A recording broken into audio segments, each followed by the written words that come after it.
Good afternoon. This is Mrs. Barber, and welcome to my class. Today is Monday, August 24th, and this is 7th period. If you need to contact me, whether you're at home or at school, please use the first email, which is c.barberc@pcsb.org. This is the one I'd prefer for you to use because it goes to my Pinellas County School Board email, which gets far fewer emails than this email that says cbarber@athenianacademy.org, which is attached to my Google Classroom. This bottom email gets notifications all day long every time a student submits anything to Google Classroom. So if you would, I'd really appreciate you to use the first one if you have any questions or comments. Okay, so secret student, we discussed it earlier. It applies to this classroom as well. I expect that your conduct will reflect the 3 R's, which I'm sure you've heard of since you're very young. I want you to be respectful when you're in my class, whether you're at the Home Connect or whether you're here in person. I would like for you to be responsible. That means that you are responsible for your own behaviors and you are not disruptive in any fashion. And I'd like for you to be ready to learn. That means you have all of your materials. So, research and critical thinking today, Monday, August 24th. So, riddles aren't just for Batman's enemies, like the Riddler. Riddles are for all of us. So I don't know if you're aware of it, but one of the things I love are superheroes. Now, you can't be a hero and super and in the comics without having 1 or 2 villains who are testing you. And this one is the Riddler. He is one of Batman's enemies. And the Riddler lives to confound people with these riddles that he tells. So here's a riddle. Look at the words written in yellow. The riddle is, I'm tall when I'm young, and I'm short when I'm old. What am I? I'm tall when I'm young, and I'm short when I'm old. What am I? So, critical thinking has many skills. I want you to be pondering that riddle. For critical thinking to be at its best, you have to analyze the problem. You have to make inferences. You have to have certain levels of interpretation of the problem. You need to self-regulate. Like, you have to be able to understand that certain options that you come up with might be just too crazy of an answer to a problem. Think about the explanation that you'll give for your theory as to how to solve the problem, and then evaluate it. Is your idea or your hypothesis a good one? That's all critical thinking. Okay. So, what do you think is the answer to the riddle? And why do you believe it to be so? Now, keep in mind, critical thinking helps us in our daily lives as well as in solving problems like riddles. So I'm going to pause the video at this point, and I'm going to see if anyone came up with the correct answer. Tall when I'm young, short when I'm old.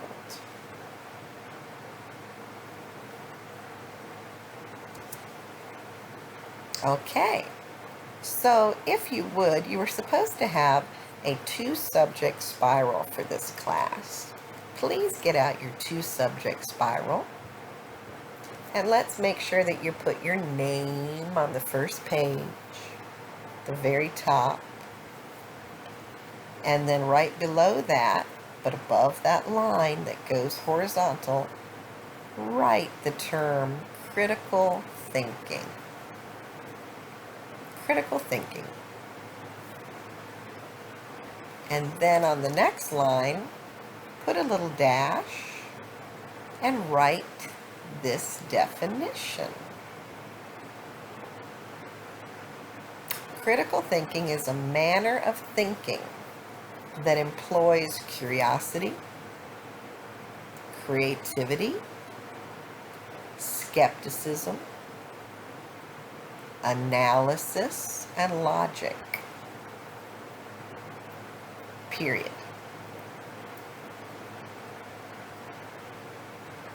Where curiosity means wanting to learn, so you're curious, you want to learn. Creativity means viewing information from multiple perspectives. Just look around here. In our classroom, we have these social distancing pods. The problem came that I was going to have to start back to school during a pandemic. No one in my family was happy to hear that. Even my former students and family friends were concerned. So these former students, varying in different ages, contacted me. And it was funny that 3 of them sent me photographs of these social barriers. And they said, Miss Barber, if you have to go back to school, consider having these in your classroom. And so I looked at them and I thought, this looks plausible. And I presented them to my husband in picture form, and I said, can we make this work in my classroom? So, creativity. He had to sit there and plot and plan different ways that we could make this work. The one that we made first is in the far back of the classroom. We took PVC pipes, we built these frames, we took Velcro to latch the frames together into the shape of a T so that 4 people could sit, kind of like tic-tac-toe-ish. Then we thought, well, what could we use as a barrier? Because in the original photograph, it was like a plexiglass. And being that I'm a teacher, I am not a millionaire. I can't afford plexiglass for each of these. So we had to come up with an idea. And we came up with the idea of shower curtain liners. That might seem crazy to some, but it seemed reasonable to us. It might have used a little creativity. So, skepticism. Skepticism means maintaining a trust but verify mindset. So, my husband was like, this will work perfectly. But in my mind, I wasn't certain. So we built the first one. Velcroed them together. Then we put on the see-through clear shower curtain liner. But something wasn't quite right. And I said, I looked at it, I analyzed it, and the analysis means systematically examining and evaluating the evidence. And I felt that the plastic was just a little too thick looking. It wasn't completely clear. So we adapted. We used our logic to come to a well-founded conclusion that we didn't want to make them all like the one in the back. Instead, we wanted to make the frames and then immediately put on the plastic lining so that we could pull it as tight as possible, because the tighter the plastic, the more clear it would be for students to see through. So in critical thinking, you have to have all of these things. And I feel that the final product is effective. I mean, it's not as perfect as the plexiglass, trust me. But it is at least suitable for what we need it to be, which is to protect my students who are in the room so they could sit a little closer together, even though they still have on their masks, and be protected from one another's spray every time we talk or breathe. Okay, so what is research? Write this down. Research means to investigate, to collect information from many sources, and to organize the information in a meaningful way. So before we began that project, we researched materials that we thought could replicate the structures that we were looking at. Our sources were Home Depot and Lowe's and Walmart, and actually we ended up getting the PVC from Home Depot, but we got the curtains from the dollar store.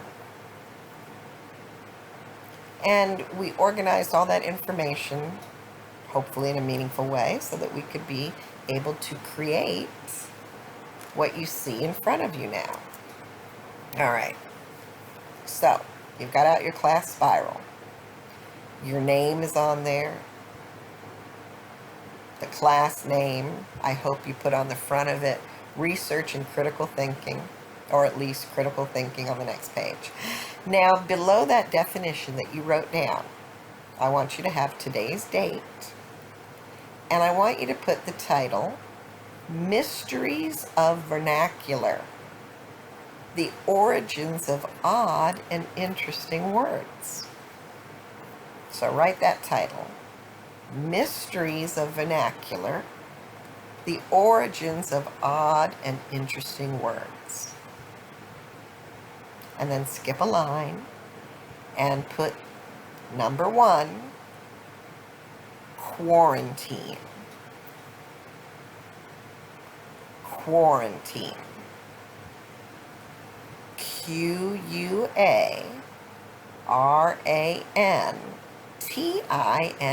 Quarantine. And we're going to watch a video about quarantine. It's very short. Oh, quarantine. Oh, quarantine. Where are you? I gotta steal the link from here. Quarantine. So that we can watch it together. Okay. So here we go. Tip your tip. Quarantine. We'll enlarge this. Quarantine. Build. Here we are.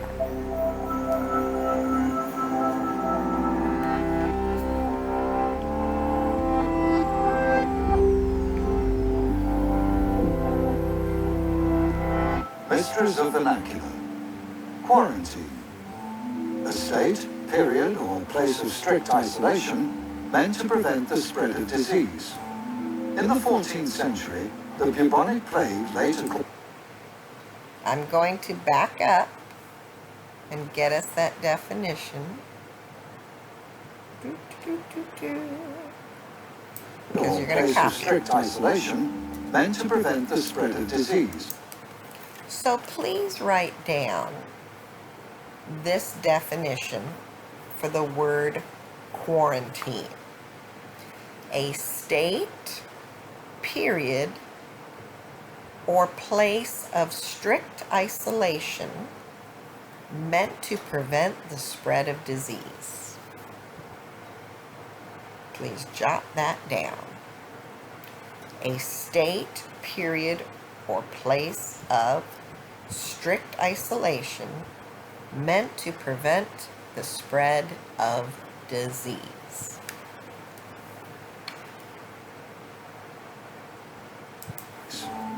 In the 14th century, the bubonic plague, later called the Black Death, spread across Europe with devastating consequences.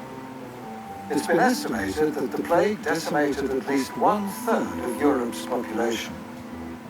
In a vain effort to stave off infection, the Italian-speaking port city of Ragusa, in what is now Croatia, mandated that ships arriving from plague-infested areas remain isolated on the water until it was deemed likely that they weren't carrying the disease. This meant that the entire contents of a ship and all of its passengers were often forced to remain on board for 5 or 6 weeks before being let ashore. Though the drastic measure was only marginally successful, it wasn't long before other port cities followed suit. In 1397, the official period of isolation imposed on ships and crews was set at 40 days. Although it did little to protect ports from infection, the directive stuck. From the Italian word quaranta, meaning 40, this period of stasis was given the name quarantine. Okay, so I want you to put below the definition that we just wrote for quarantine that it comes from the word quarenta. Quarenta, meaning 40. So you can hear that again. Let me just pull it back a little.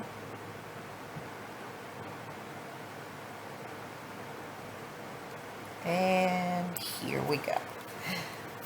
40 in Italian. From the Italian word quaranta, meaning 40, this period of stasis was given the name quarantine.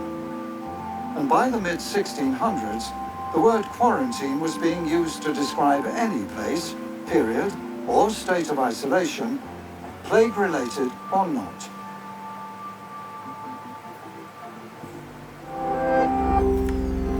And that, my dears, is what a quarantine is. I'm going to turn the volume, oh yeah, it's good and high,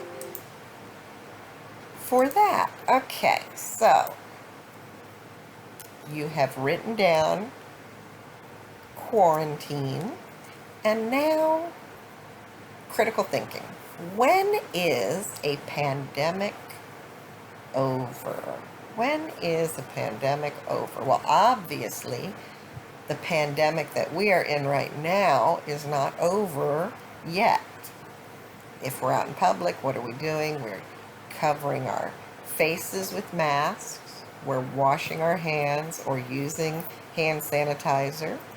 We are social distancing 3 to 6 feet. And some of us are not going out any more than we have to. So the pandemic is not over. We're going to watch a video which is called When is a Pandemic Over? And here is my link. So let me grab my link and then come back here and find it here. And we shall watch this about when is a pandemic over. This is a story of the cult. Of course it's a story. Okay, so here we go. If coordinated properly, this could end a pandemic in just a few months, with low loss of life. I had been playing it, and guess. Okay, we started in the middle. Now we start. Consider this unfortunately familiar scenario. Several months ago, a highly infectious, sometimes deadly, respiratory virus infected humans for the first time. It then proliferated faster than public health measures could contain it. Now, the World Health Organization has declared a pandemic, meaning that it's spreading worldwide. The death toll is starting to rise, and everyone is asking the same question. When will the pandemic end? The WHO will likely declare the pandemic over once the infection is mostly contained, and rates of transmission drop significantly throughout the world. But exactly when that happens depends on what global governments choose to do next. They have three main options: race through it, delay and vaccinate, or coordinate and crush. One is widely considered best, and it may not be the one you think. In the first, governments and communities do nothing to halt the spread and instead allow people to be exposed as quickly as possible. Without time to study the virus, doctors know little about how to save their patients, and hospitals reach peak capacity almost immediately. Somewhere in the range of millions to hundreds of millions of people die, either from the virus or the collapse of healthcare systems. Soon, the majority of people have been infected and either perished or survived by building up their immune responses. Around this point, herd immunity kicks in, where the virus can no longer find new hosts, so the pandemic fizzles out a short time after it began. But there's another way to create herd immunity without such a high cost of life. Let's reset the clock to the moment the WHO declared the pandemic.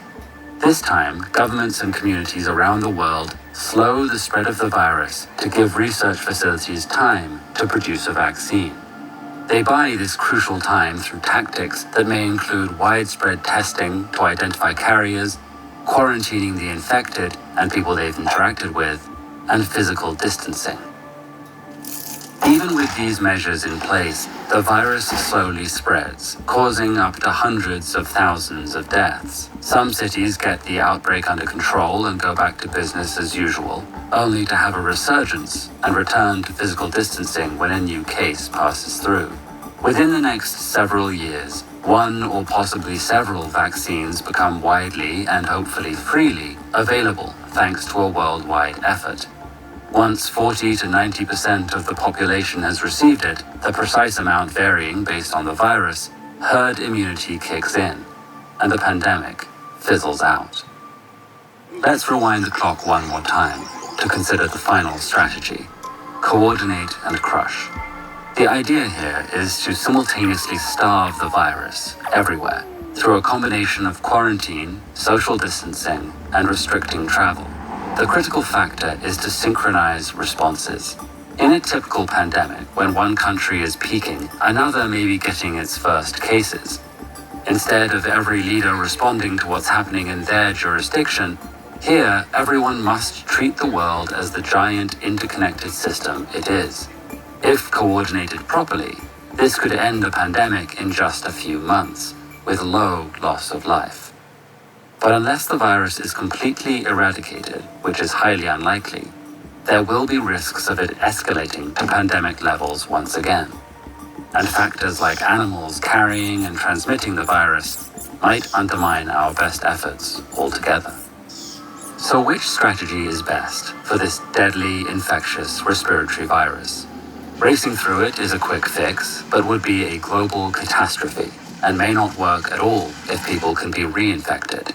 Crushing the virus through coordination alone is also enticing for its speed, but only reliable with true and nearly impossible global cooperation. That's why vaccination, assisted by as much global coordination as possible, is generally considered to be the winner. It's the slow, steady, and proven option in the race.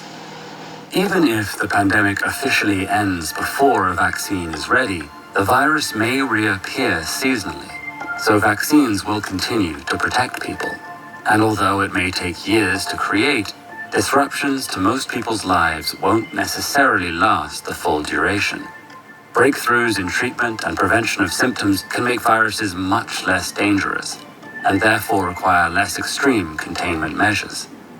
Take heart, the pandemic will end. Its legacy will be long-lasting, but not all bad. The breakthroughs, social services, and systems we develop can be used to the betterment of everyone. And if we take inspiration from the successes and lessons from the failures, we can keep the next potential pandemic so contained that our children's children won't even know its name. Humanity has conquered deadly plagues before. The smallpox virus killed 300 million people in the 20th century alone, but has since been eradicated. Find out how with this video. Okay, so that video leads us to this assignment. In your opinion, using your own critical thinking, which of the 3 strategies do you think is the best one for our community? And I mean by our community, I mean the United States of America. Now, for the people who are face-to-face, you're going to write on loose leaf paper, 35 words minimum, proper heading, name, date, and title, when is a pandemic over, and you're going to give your idea of which one of the 3 strategies you think is the best one for our community. Of course, that means that you have to tell me why. What is your evidence? And for the people who are at home, you're going to type it out and you're going to turn it in Google Classroom. This is due tomorrow for the face-to-face people and for the Google Classroom people. And now I'm going to pause the video so that I can talk to the class live.